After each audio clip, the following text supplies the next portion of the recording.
Pourquoi tenir un journal? À quoi ça sert et qu'est-ce que ça peut vous apporter pour vous et pour votre entreprise?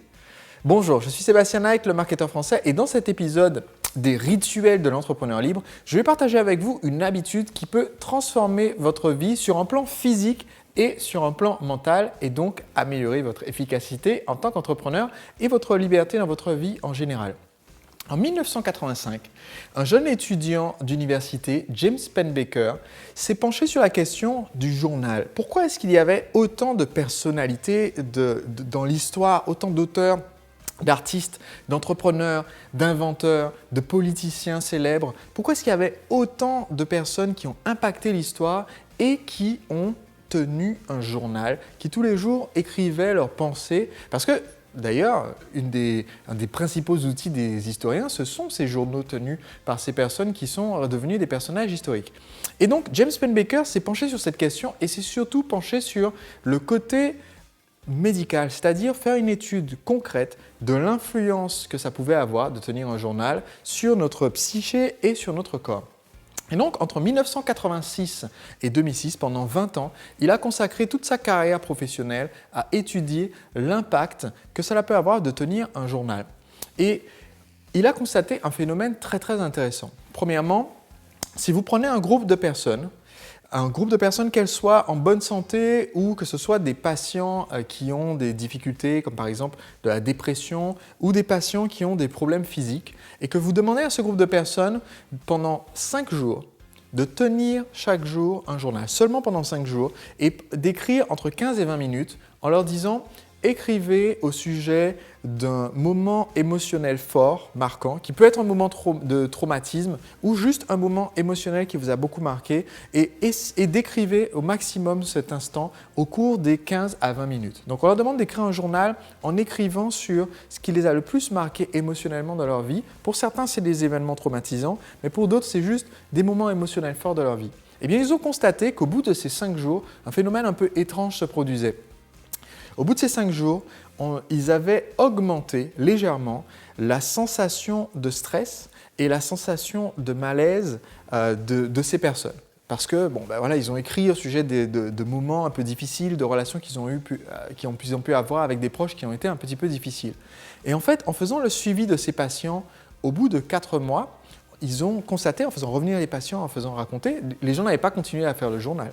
On leur a demandé, en fait, on a fait des évaluations médicales et des évaluations mentales, et on a constaté qu'il y avait un mieux notable entre leur situation avant l'expérience et la situation maintenant. Autrement dit, sur l'instant, il y avait eu un petit moment de stress causé par le fait de devoir écrire au sujet de choses qui étaient très personnelles. Il y avait un petit sentiment de malaise d'écrire un journal pour la première fois de cette façon-là. Mais en fait, chez ces personnes, il y avait eu un mieux très très notable dans les semaines qui ont suivi.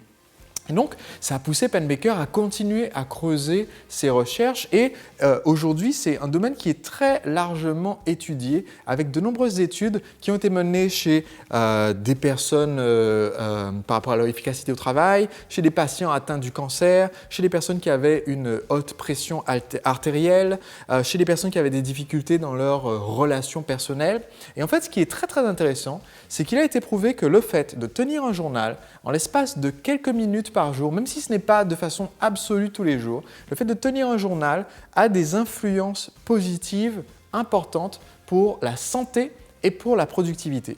Parmi ces influences positives, eh bien, le fait de tenir un journal diminue la pression artérielle, améliore la qualité du fonctionnement des poumons et du foie. Le fait de tenir un journal améliore aussi la force du système immunitaire, diminue les chances d'aller voir un docteur pour des raisons liées au stress. Le fait de tenir un journal a aussi des influences sur la vie au travail. Il a été, dans des études très très intéressantes, il a été montré qu'en fait, les personnes qui tiennent un journal retrouvent un travail de façon beaucoup plus vite que les autres si jamais ils perdent leur emploi. Il a été aussi prouvé que leur nombre de jours d'absence du travail est largement diminué parce qu'ils ils se sentent mieux physiquement et ils se sentent mieux moralement, donc ils sont présents davantage à leur travail. Donc il y a plein d'effets positifs du fait de tenir un journal et les causes sont aussi quelque chose d'intéressant parce que les scientifiques, du coup, ayant constaté les faits, se sont demandé mais qu'est-ce qui fait que le simple fait d'écrire sur une feuille de papier fait que notre système immunitaire va mieux et qu'on est davantage présent au travail? Eh bien, c'est très intéressant parce que dans le monde du développement personnel, on va souvent vous parler du principe de catharsis et que peut-être que c'est le fait d'avoir fait sortir une émotion qui fait qu'on est enfin mieux. Et les études scientifiques ne corroborent pas cette thèse, mais ont plutôt tendance à corroborer une autre hypothèse, qui est qu'en fait, à partir du moment où on commence à coucher sur le papier les moments de notre vie quotidienne, ainsi que les moments forts du début, eh bien, on est en train de créer une nouvelle structure narrative. Et notre corps, notre esprit surtout, mais ça influence ensuite sur notre corps, a besoin en fait d'une structure narrative pour trouver du sens dans notre quotidien. Autrement dit, quand on est en train d'écrire tous ces moments-là, et de les poser sur papier, ça permet de retrouver du sens et de se repositionner qu'aujourd'hui en fait est un épisode d'une longue histoire et que tout ce qu'on a vécu auparavant nous a permis d'en arriver là aujourd'hui. Et du coup, ça nous permet de se sentir renforcés dans la personne qu'on est aujourd'hui et d'avoir une vision plus positive sur ce qui va se passer par la suite. C'est pour cela que cette habitude de tenir un journal, pour moi, est une habitude importante. Je partage avec vous dans chaque épisode mes statistiques sur mes habitudes. Et voilà, mes statistiques pour la tenue du journal. Alors si on regarde, on est sur une courbe montante parce que, par exemple, il y a quelques semaines, je tenais mon journal en gros une fois par semaine. Et on peut voir que la courbe a augmenté énormément au cours des dernières semaines. Et c'est parce que, en fait, je me suis donné une nouvelle façon de faire pour tenir ce journal.